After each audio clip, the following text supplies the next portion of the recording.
الحمد لله وحده والصلاة والسلام على من لا نبي بعده أعوذ بالله من الشيطان الرجيم بسم الله الرحمن الرحيم قد أفلح من تزكى صدق الله العظيم وصدق رسوله النبي الكريم ونحن على ذلك لمن الشاهدين والشاكرين والحمد لله رب العالمين اللهم صل على سيدنا محمد وعلى آل سيدنا محمد وبارك وسلم اللهم صل على سيدنا محمد وعلى آل سيدنا محمد وبارك وسلم۔ محترم بزرگوں اور دوستو، آپ سب کو معلوم ہے کہ اللہ تبارک و تعالی پوری کائنات کو پالنے والے ہیں۔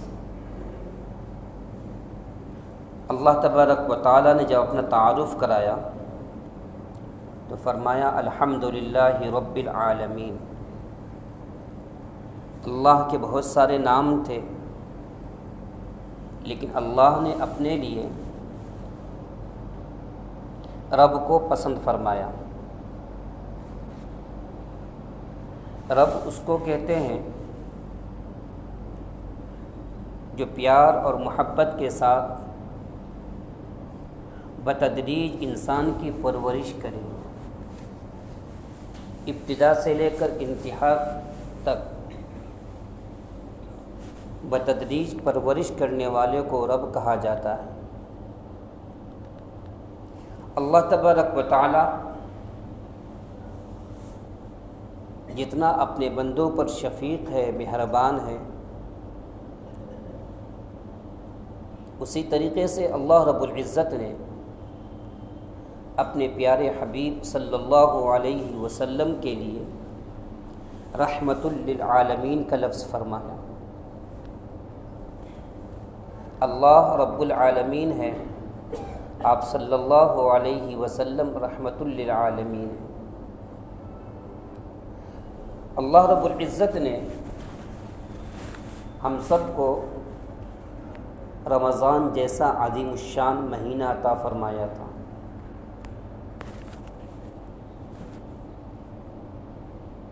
جس مہینے کے اندر ہم نے روزہ رکھا، تراویح پڑھی، دوسرے نیک اعمال کیے، اب وہ مبارک مہینہ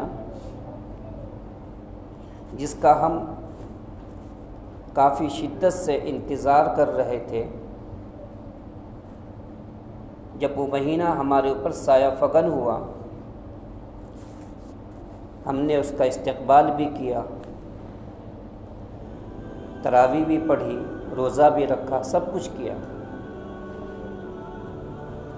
اب وہ مہینہ ہم سے رخصت ہو رہا ہے۔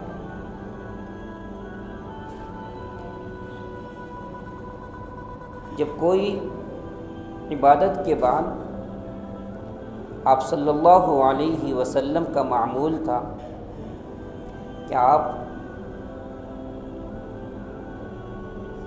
استغفار کیا کرتے تھے۔ رمضان کا مقدس مہینہ اب ہم سے رخصت ہو رہا ہے۔ جتنے دن باقی ہیں، آج اگر شام کو چاند دکھ گیا تو کل عید ہوگی، اگر چاند نہیں دکھا تو پرسوں عید ہوگی۔ چاند کے اوپر ڈیپینڈ ہوتا ہے۔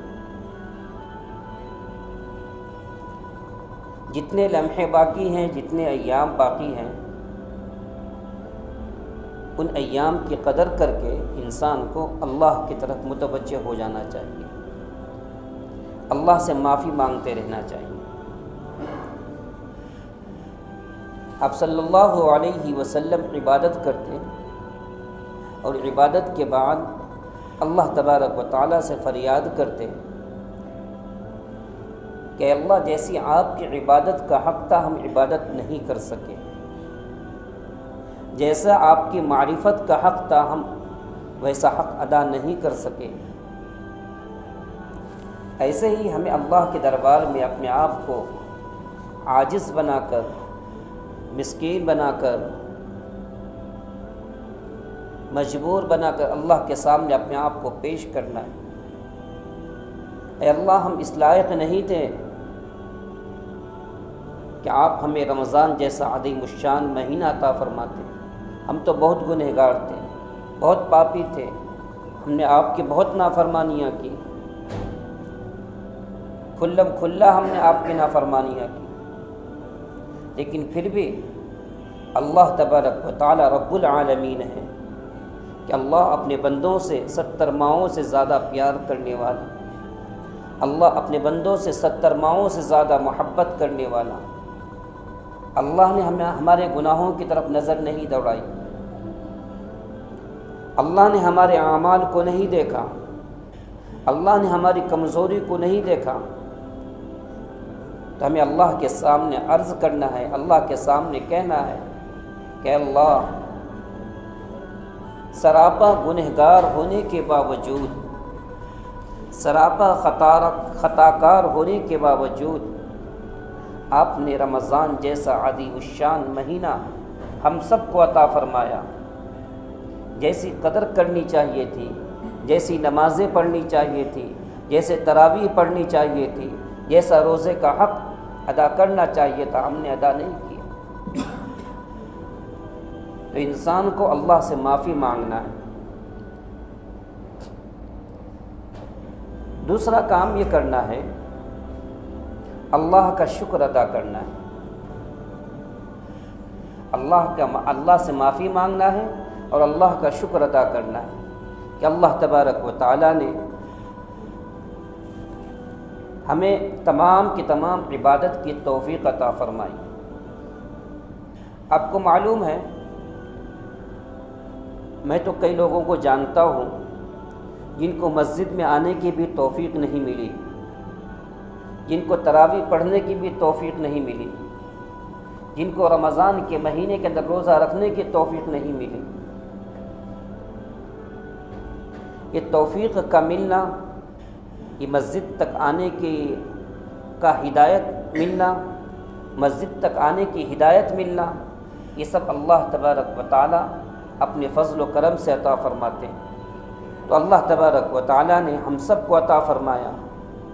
جن لوگوں کو مسجد میں آنے کی توفیق ہوئی، جن لوگوں کو رمضان کے روزے رکھنے کی توفیق ملی، جن لوگوں کو رمضان کے مقدس مہینے کے اندر مال خرچ کرنے کی توفیق ہو گئی، وہ اللہ کا شکر ادا کرے کہ اللہ تبارک و تعالی نے ہمیں اس لائق سمجھا، ہماری طرف اللہ کی نظر رحمت پڑی کہ ہمیں عبادت کی توفیق مل گئی۔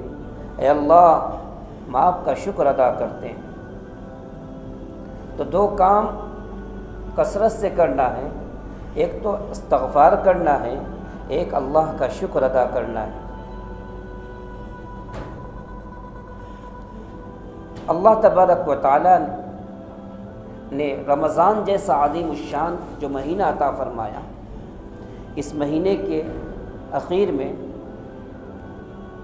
ایک رات آتی ہے جس کو لیلۃ الجائزہ کہا جاتا ہے، جس کو انعام والی رات کہی جاتی ہے، جس کو بدلے والی رات کہی جاتی ہے۔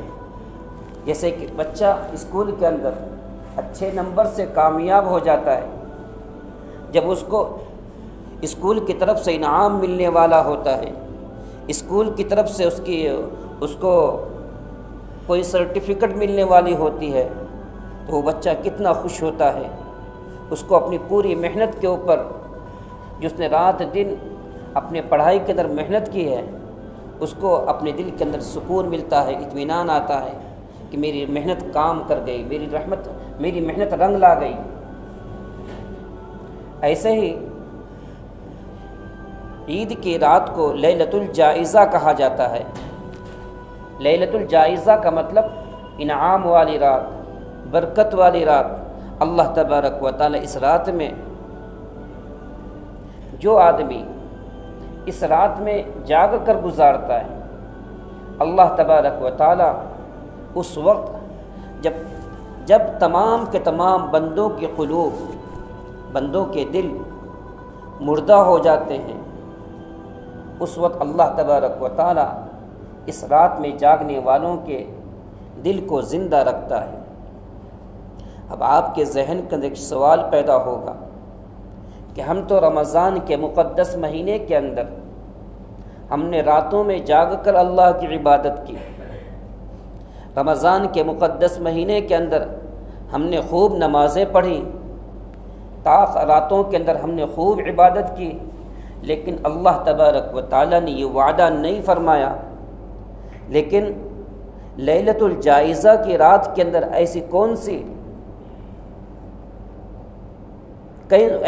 سی رات ہے جس کے اندر اللہ تبارک و تعالیٰ عبادت کرنے والے کے دل کو اس وقت زندہ رکھتے ہیں جب تمام کے تمام لوگوں کے قلوب مردہ ہو جاتے ہیں۔ آپ نے سنا ہوگا رمضان کا مقدس مہینہ آنے کے بعد جیسے ہی پہلی رمضان شروع ہوتا ہے، اللہ تبارک و تعالی سرکش و شیاطین کو قید کر دیتے ہیں۔ کیوں قید کرتے ہیں؟ تاکہ میرے بندوں کو نہ بہکائے، میرے بندوں کو نہ ورغلائے، میرے بندوں کو نہ بھٹکائے۔ اسی لیے رمضان کے مقدس مہینے کے اندر انسان اپنے آپ کو گناہوں سے پاک رکھتا ہے، انسان اپنی نگاہوں کو پاک رکھتا ہے، انسان اپنی زبان کی حفاظت کرتا ہے، انسان اپنے آپ کو غلط کاموں سے بچانے کی کوشش کرتا ہے۔ یہ تمام کے تمام اسی کی برکت ہے کہ اللہ تبارک و تعالیٰ نے سرکش و شیاطین کو قید کر دیا۔ کیوں قید کیا؟ تاکہ میرے بندوں کو نہ بہکائے۔ اللہ تبارک و تعالیٰ اپنے بندوں پر کتنا مہربان۔ جیسے ہی شوال کا چاند دکھے گا، شوال کا چاند دکھنے کے بعد سرکش و شیاطین جن کو قید کر دیا گیا تھا، جن کو زنجیروں کے اندر جکڑ دیا گیا تھا، وہ تمام کے تمام آزاد ہو جائیں گے۔ اب آزاد ہونے کے بعد شیطان انسان کو بہکانا شروع کر دیتا ہے، ورغلانا شروع کر دیتا ہے، دل کے اندر برے برے خیالات پیدا کرنا شروع کر دیتا ہے۔ ایک مہینہ تو نے بہت عبادت کر لی، اب چل شاپنگ کرنے کے لیے چلتے ہیں، اب چل پوری رات مارکیٹ کے اندر گزاریں گے، پوری رات خرید و فروخت کے اندر گزاریں گے۔ شیطان انسان کے دل کے اندر وسوسے ڈالتا ہے، اور جو انسان جیسا ہوتا ہے اس کا شیطان بھی اسی طریقے سے مطابق اس کے اندر وسوسے ڈالتا ہے۔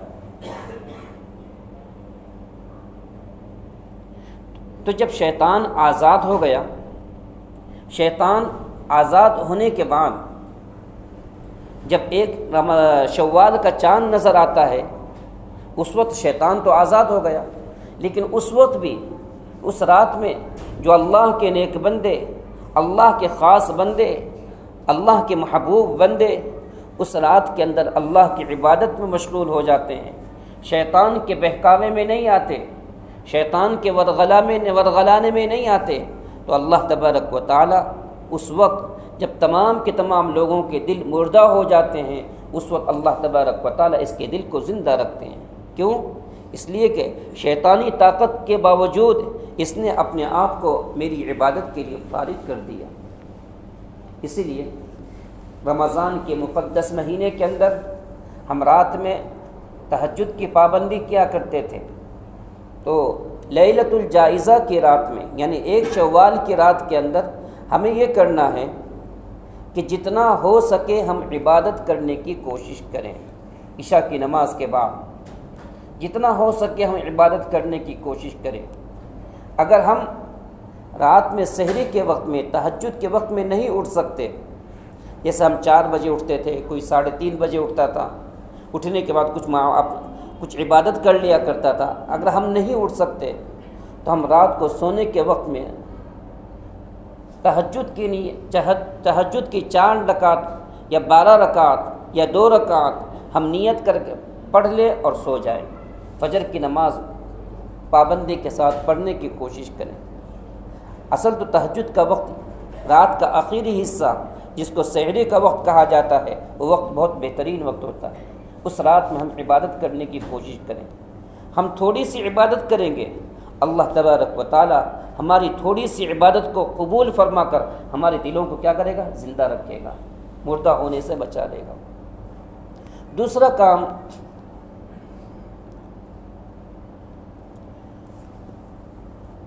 کام یہ کرنا ہے، شوال کا چاند دکھنے کے بعد، عید کے بعد شوال کے 6 روزے رکھنا چاہیے۔ 6 روزے رکھنا یہ سنت نہیں ہے، فرض نہیں ہے، مستحب ہے۔ شوال کے 6 روزے رکھنا، اس کے بھی بہت بڑا ثواب لکھا گیا ہے۔ پورے سال روزہ رکھنے کا ثواب اللہ تبارک و تعالی عطا فرما دیتا ہے۔ صرف 6 روزے رکھنے پر اللہ تبارک و تعالی پورے سال روزہ رکھنے کا ثواب عطا فرما دیتا ہے۔ اس لیے شوال کے 6 روزے رکھنے کی کوشش کریں۔ یہ روزہ سنت نہیں ہے، فرض نہیں ہے، واجب نہیں ہے، مستحب ہے۔ رکھیں گے ثواب ملے گا، نہیں رکھیں گے کوئی گناہ نہیں ہوگا۔ تیسرا کام یہ کرنا ہے، رمضان کے عید کی نماز سے پہلے اللہ تبارک و تعالی نے ہر انسان کے اوپر صدقہ فطر کو واجب قرار دیا ہے۔ صدقہ فطر کیا ہے؟ صدقہ فطر یہ روزوں کی تطہیر ہے۔ روزے کے اندر ہم نے غیبت کر لی ہوگی، روزوں کے اندر ہم نے زبان درازی کر لی ہوگی، روزہ رکھنے کے بعد ہم نے اپنی زبان سے کوئی غلط کلمے نکال دیے ہوں گے، تو اللہ تبارک و تعالیٰ نے صدقہ فطر اسی لیے رکھا ہے تاکہ میرے بندے اپنے روزوں کی تطہیر کر لیا کریں، روزوں کو پاک کر لیا کریں۔ عید کی نماز سے پہلے صدقہ فطر ادا کرنا واجب ہے۔ صدقہ فطر کن چیزوں سے ادا کرنا چاہیے؟ اللہ تبارک و تعالیٰ نے اگر وسعت دی ہے، میں جانتا ہوں، میرا اللہ جانتا ہے، میری صلاحیت کو، میری مالداری کو میرا اللہ دیکھ رہا ہے، میری حیثیت ہے یا نہیں۔ صدقہ فطر ہم گیہوں سے بھی نکال سکتے ہیں، ہم کشمش سے بھی نکال سکتے ہیں، ہم کھجور سے بھی نکال سکتے ہیں۔ لوگ پوچھتے ہیں کہ اگر گیہوں سے نکال دیا تو کیا؟ اگر گیہوں سے نکالنے کی تمہاری طاقت ہے، گیہوں سے نکالو، 2.25 کلو گیہوں، یا کھجور سے نکالو، یا کشمش سے نکالو۔ جس سے زیادہ نکالو گے اللہ تبارک و تعالیٰ اس سے اتنا زیادہ ثواب عطا فرمائے گا۔ جیسے دودھ کے اندر 1 چمچی شکر ڈالو، اور ایک ہی دودھ کے اندر 2 چمچی شکر ڈالو، دودھ کے اندر جتنا شکر ڈالیں گے اتنا مٹھاس ہوگا۔ اللہ کے راستے میں انسان جتنا زیادہ خرچ کرے گا، یہ تو علماء نے ایک مثال دے دی ہے، جتنا زیادہ خرچ کرے گا اللہ تبارک و تعالی اتنا ہی زیادہ اس کو ثواب عطا فرمائے گا۔ رمضان کے مقدس مہینے کے اندر ہم نے جتنے بھی نفل پڑھے، جتنے بھی فرائض ادا کیے، اللہ تبارک و تعالی نے تمام کے تمام کا ثواب دگنا لکھا ہے۔ 1 نفل ادا کی 70 نفل کے برابر ثواب ملا، حالانکہ نفل تو ایک ہی ادا کی۔ ایسے ہی روزہ کی تطہیر کے لیے صدقہ فطر کے اندر اگر ہم 100 روپے نکالتے ہیں، یا 500 روپے نکالتے ہیں، یا 600 روپے نکالتے ہیں، اللہ تبارک و تعالی اس سے زیادہ ہمیں ثواب عطا فرمائے گا۔ اس لیے عید کی نماز سے پہلے صدقہ فطر ادا کرنا کیا ہے؟ واجب اور ضروری ہے۔ صدقہ فطر گھر کے اندر جتنے افراد ہیں، ہر کھاتا پیتا آدمی، ہر کھاتا، آج انسان کوئی ایسا نہیں جو بھوکا مرنے والا ہے۔ آج اگر ہمارے دل کے اندر خواہش پیدا ہوئی آج مجھے فلاں چیز کھانا ہے، میں آرام سے کھا سکتا ہوں۔ ہاں، انسان کھانے کا محتاج ہے، نان شبینہ کا محتاج ہے، انسان کپڑے کا محتاج ہے، انسان ضروریات کا محتاج ہے، اس کے پاس کچھ ہے ہی نہیں، تو ایسا آدمی اگر نہیں نکالتا تو بات الگ ہے۔ لیکن ہر کھاتا پیتا آدمی اس کو چاہیے صدقہ فطر نکالے۔ گھر کے اندر جتنے افراد ہیں تمام کے تمام لوگوں کی تمام کے تمام افراد کی طرف سے صدقہ فطر ادا کرنا واجب ہے۔ عید کی دن صبح کے وقت میں انسان کو صبح سویرے جلدی اٹھنا، مسواک کرنا۔ مسواک کی ایک عظیم سنت جو امت سے رخصت ہوتی چلی ہے، مسواک کرنا، غسل کرنا، اپنے پاس جو اچھے کپڑے ہیں وہ پہننا۔ اگر اللہ تبارک و تعالیٰ نے دیا ہے ہم نیا کپڑا استعمال کریں، نیا کپڑا پہنیں، اچھے کپڑے استعمال کریں، خوشبو لگائیں، اچھی سے اچھی خوشبو استعمال کرنے کی کوشش کریں کہ آپ صلی اللہ علیہ وسلم کو خوشبو بہت پسند تھی، خوشبو استعمال کریں۔ مسجد کے اندر عیدگاہ کے اندر آتے وقت میں آہستہ آہستہ ندامت کے ساتھ، جیسے ایک مزدور کی مزدوری لینے کے لیے اپنے مالک کے پاس جاتا ہے تو سینہ تان کر نہیں جاتا، عاجزی کے ساتھ جاتا ہے۔ اللہ کے حضور میں عاجزی کے ساتھ آئیں، ندامت کے ساتھ آئیں، اور آتے ہوئے اللہ کی بڑائی بیان کرتے ہوئے آئیں۔ اللہ اکبر لا الہ الا اللہ واللہ اکبر وللہ الحمد۔ آہستہ آہستہ عید الفطر کے دن تکبیر آہستہ کہنا چاہیے، اور عید الاضحیٰ کے دن بقرعید والی قربانی والی عید کے دن زور سے تکبیر کہنا واجب ہے، اور عید الفطر کے دن آہستہ آہستہ تکبیر کہتے ہوئے اللہ کے حضور میں عیدگاہ کے اندر آنے کی کوشش کریں۔ دوستو، دوسرا کام یہ کرنا ہے، میں نے بتایا رمضان کے مہینے کے اندر اختتام پر، عبادت کے اختتام پر دو کام کیا جاتا ہے، ایک تو استغفار کیا جاتا ہے، ایک اللہ کا شکر ادا کیا جاتا ہے، اور ایک اللہ کی طرف متوجہ ہونا چاہیے۔ جب انسان اللہ کی طرف متوجہ ہوتا ہے اللہ تبارک و تعالی اس کی دعا کو قبول فرماتے ہیں۔ دعا کے اثرات دنیا کے اندر نظر آئے یا نہ آئے، دنیا کے اندر نظر آئے یا نہ آئے، بندے کا کام ہے اللہ سے مانگتے رہنا۔ اب ہم بولیں گے بھائی ہم تو دعا کر رہے ہیں، اللہ تبارک و تعالی ہماری دعائیں قبول نہیں کرتا۔ نہیں دوست، اللہ تبارک و تعالی ہماری دعا قبول فرماتا ہے، اللہ تبارک و تعالی ہماری دعا قبول فرماتا ہے۔ ابراہیم علیہ السلام نے اللہ سے دعا کیا، کیا دعا کیا تھا؟ ربنا انی اسکنت من ذریتی بواد غیر ذی زرع عند بیتک المحرم۔ ابراہیم علیہ السلام نے جب اپنے بیٹے اسماعیل علیہ السلام کو کہاں پر چھوڑا تھا؟ وادی غیر ذی زرع، جہاں خانہ کعبہ ہے، جہاں مکہ ہے۔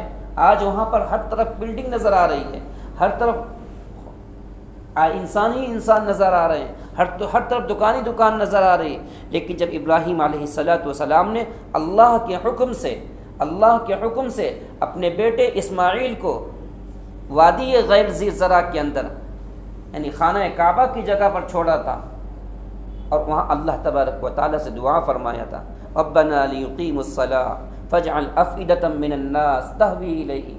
اے اللہ، لوگوں کے دلوں کو متوجہ فرما۔ دوستو، ابراہیم علیہ السلام نے اللہ سے دعا کیا، صرف لوگوں کے دلوں کو متوجہ فرما، رزق عطا فرما تاکہ میرا بیٹا بھوکا نہ رہ جائے۔ اللہ تبارک و تعالیٰ نے ابراہیم علیہ السلام کی دعا کو کیسے قبول کیا؟ ایسے قبول کیا۔ آج بھی پوری دنیا سے جو بھی اچھا مال تیار ہوتا ہے، اچھے فروٹ تیار ہوتے ہیں، اچھا اوریجنل چیز، تمام کی تمام چیز خانہ کعبہ کے اندر سب سے پہلے پہنچتی ہے، سعودی کے اندر سب سے پہلے پہنچتی ہے، اور تمام کے تمام لوگوں کا ہجوم خانہ کعبہ کے اندر لگا رہتا ہے۔ آج کی 27ویں شب کے اندر ریکارڈ توڑ دیا گیا، لوگ اللہ کی عبادت کرنے کے لیے، لوگ دعا کے اندر شریک ہونے کے لیے اتنی زیادہ تعداد میں لوگ وہاں جمع ہو گئے، کہ لوگ روڈ کے اوپر کھڑے ہو کر نماز پڑھ رہے ہیں، کئی کلومیٹر تک لوگ خانہ کعبہ سے دور نماز پڑھ رہے تھے۔ یہ کیا تھا؟ لوگوں کے دلوں کو متوجہ فرما۔ ابراہیم علیہ السلام نے اللہ تبارک و تعالیٰ سے دعا کیا، اللہ تبارک و تعالیٰ نے دعا کو قبول کیا کہ نہیں کیا؟ ایسے ہی اللہ تبارک و تعالیٰ ہر بندے کی سنتا ہے، اللہ ہر ایک کی سنتا ہے۔ بندے کو چاہیے اللہ سے مانگنے کی کوشش کرے۔ کیا مانگنا ہے دوستو؟ رمضان کے مقدس مہینے کے اندر جیسے ہمیں اپنی نگاہوں کی حفاظت کرنی چاہیے تو ہم نے نہیں کی، جیسے ہمیں اپنی زبان کی حفاظت کرنی چاہیے تو نہیں کی، اللہ سے گڑ گڑا کر مانگنا ہے، اللہ سے لو لگا کر مانگنا ہے۔ یہ نہیں ہمیں اپنی ٹوٹی پھوٹی زبان سے ہم جو مانگ سکتے ہیں اللہ سے معافی مانگنا ہے اور اللہ سے مغفرت طلب کرنا ہے، اللہ کا شکر ادا کرنا ہے۔ ہم نے جتنی عبادت کی اللہ کا شکر ادا کریں۔ اگر ہم نے نہیں عبادت کی، کسی وجہ سے ہم روزہ نہیں رکھ سکے، کسی وجہ سے ہم نے تراویح نہیں پڑھی، کسی وجہ سے ہم نے نماز کی پابندی نہیں کی، انسان ہے، میں بھی انسان ہوں، آپ بھی انسان ہیں، انسان سے ہی غلطی ہوتی ہے، لیکن بہترین غلطی کرنے والا وہ ہوتا ہے جو اپنی غلطی پر نادم اور شرمندہ ہو جائے، اپنی غلطی پر سوری کر لے، اللہ سے معافی مانگ لے۔ بیٹا غلطی کرتا ہے، بیٹا اپنے باپ سے معافی مانگتا ہے، باپ معاف کر دیتا ہے۔ اللہ تبارک و تعالی اپنے بندوں سے 70 ماہوں سے زیادہ پیار کرنے والے ہیں۔ ٹھیک ہے تم نے روزہ نہیں رکھا، اللہ کا حق ہے، ٹھیک ہے تم نے نمازیں نہیں پڑھی، اللہ کا حق ہے، اللہ سے رو کر معافی تو مانگو۔ اللہ سے رو کر بندہ جب معافی مانگے گا، اے اللہ رمضان کا مہینہ ہم نے یوں ہی گوا دیا، ہم نے تراویح نہیں پڑھی، ہم نے روزہ نہیں رکھا، ہم نے زکوٰۃ صدقہ نہیں دیا، ہم نے کچھ نہیں کیا، اے اللہ ہمارے جرم عظیم کو معاف فرما، اے اللہ معاف فرما۔ بندہ جب اللہ سے گڑ گڑا کر مانگتا ہے، اللہ سے دل جوئی کے ساتھ مانگتا ہے، تڑپ کے ساتھ مانگتا ہے، اللہ تبارک و تعالیٰ اس کی دعا کو قبول فرماتے ہیں۔ اس لیے یہ نہیں سوچنا چاہیے میری دعا کون قبول کرے گا، میں تو بہت گنہگار ہوں۔ نہیں دوستو، اللہ تبارک و تعالیٰ گنہگار بندوں کی دعا جلدی قبول کرتا ہے۔ آپ نے واقعہ سنا ہوگا موسیٰ علیہ السلام کا، کہ موسیٰ علیہ السلام اللہ کے نبی ایک مجمع کے اندر، میدان کے اندر نکل کر بارش کے لیے دعا کر رہے ہیں، لیکن اللہ تبارک و تعالیٰ نے کیا کہا؟ موسیٰ میں بارش کو نہیں برساؤں گا۔ کیوں نہیں برسائے گا؟ ایک بندہ ہے جو مجھ سے بغاوت کر رکھا ہے، میرے حکم کی خلاف ورزی کرتا ہے۔ اب اس بندے نے بیٹھے بیٹھے اللہ سے معافی مانگی ہے، اللہ تبارک و تعالیٰ نے اس گنہگار بندے کو، اس نافرمان بندے کی بدولت اللہ تبارک و تعالیٰ نے اپنی رحمت کو روک رکھا تھا، اللہ تبارک و تعالیٰ نے اسی کی بدولت اپنی رحمت کو موسلادھار بارش کو برسانا شروع کر دیا۔ آج امت کے حال کو دیکھیے، مسلمانوں کے حالات کو دیکھیے، آج مسلمانوں کے پر حالات کتنے آ رہے ہیں۔ دن دہاڑے مسلمانوں کو ختم کر دیا جاتا ہے، دن دہاڑے مسلمانوں کو دبوچ لیا جاتا ہے، دن دہاڑے مسلمانوں کو پکڑ کر جیلوں میں ٹھوس دیا جاتا ہے۔ یہ حالات کس کے ہیں دوستو؟ یہ حکومت کا قصور نہیں ہے، یہ ہمارے اعمال کی نحوست ہے۔ ہمیں چاہیے ہم اللہ کی طرف متوجہ ہوں۔ ہم میں سے ہر آدمی انفرادی طور پر اللہ کی طرف متوجہ ہوگا، اللہ سے معافی مانگے گا، اللہ تبارک و تعالیٰ دنیا کے حالات کو سنوار دیں گے، دنیا کے حالات کو صحیح کر دیں گے۔ اس لیے دوستو آپ کو اس سے اندازہ ہوگا، ایک نابینا آدمی کی آنکھ کبھی واپس آ سکتی ہے؟ نہیں آ سکتی۔ ایک نابینا آدمی حرم شریف کے اندر بیٹھ کر اللہ تبارک و تعالیٰ سے دعا کر رہا ہے، اے اللہ مجھے آنکھ دے دیجئے، اے اللہ مجھے آنکھ دے دیجئے، میری آنکھ کی روشنی کو واپس لوٹا دیجئے۔ جو مادر زاد اندھا، جو ماں کے پیٹ سے اندھا پیدا ہوا، لیکن وہ اللہ سے دعا کر رہا ہے، اے اللہ میری آنکھ کو لوٹا دیجئے۔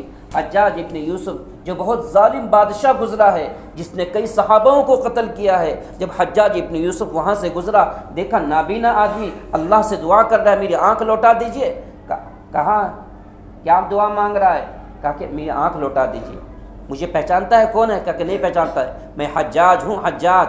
اور اپنے ایک پولیس کو وہاں پہ کھڑا کر دیا، یہیں پر کھڑے رہو اور میں طواف کر کے واپس آتا ہوں، اگر تیری بینائی واپس نہیں آئی، تیری آنکھ کے اندر روشنی نہیں آئی تو تیری گردن اڑا دوں گا۔ لوگ حجاج کے نام سے ڈرتے تھے، لوگ حجاج کا نام سنتے ہی بدن کے اندر کپ کپی طاری ہو جاتی تھی۔ اب اس بندے نے سن لیا کہ حجاج میری گردن اڑانے والا ہے، اب وہ اللہ تبارک و تعالیٰ سے گڑ گڑا کر رو کر اللہ سے دعا کر رہا ہے۔ حجاج کا طواف پورا ہونے سے پہلے اللہ تبارک و تعالیٰ نے اس نابینا کی آنکھ کے اندر روشنی عطا فرما دی۔ بتاؤ میرے دوستو، اللہ بندہ جب دل سے اڑھن سے مانگتا ہے، اللہ تبارک و تعالیٰ اس کی دعا کو رائگاں نہیں کرتے۔ اس لیے آپ سب کے سامنے دنیا کے حالات نظر آ رہے ہیں. آج مسلمانوں کے اوپر کیسا شکنجہ کسا جا رہا ہے. مسلمان آواز نہیں اٹھا سکتا، مسلمان حق کے خلاف بول نہیں سکتا، مسلمان اپنی آواز کو نہیں نکال سکتا. آج مسلمانوں کو دبایا جا رہا ہے. تو ہمیں چاہیے، اللہ کے رسول صلی اللہ علیہ وسلم نے ہمیں ایک ہی راستہ دکھایا، اللہ کا راستہ. دوستو، ہر آدمی انفرادی طور پر اللہ تبارک و تعالیٰ کے سامنے گڑ گڑائے، اللہ سے معافی مانگے. رمضان کا مقدس مہینہ جا رہا ہے، آنے والا رمضان ہمارے حق میں ہے یا نہیں ہے، ہمیں اللہ سے فریاد کرنا ہے، اللہ سے مانگنا ہے. انشاءاللہ ہم سب اللہ سے مانگیں گے، اللہ تبارک و تعالیٰ دنیا کے حالات کو بدل دیں گے، اللہ ہمارے حالات کو بدل دیں گے، اللہ اس ملک میں امن اور سکون عطا فرما دیں گے. اس لیے اللہ تبارک و تعالیٰ سے دعا فرمائیں، اللہ ہم سب کے نظر عمل کرنے کی توفیق عطا فرمائے. صدق اللہ العظیم وصدق رسوله النبی الکریم ونحن على ذلك لمن الشاهدين والشاكرين والحمد لله رب العالمين.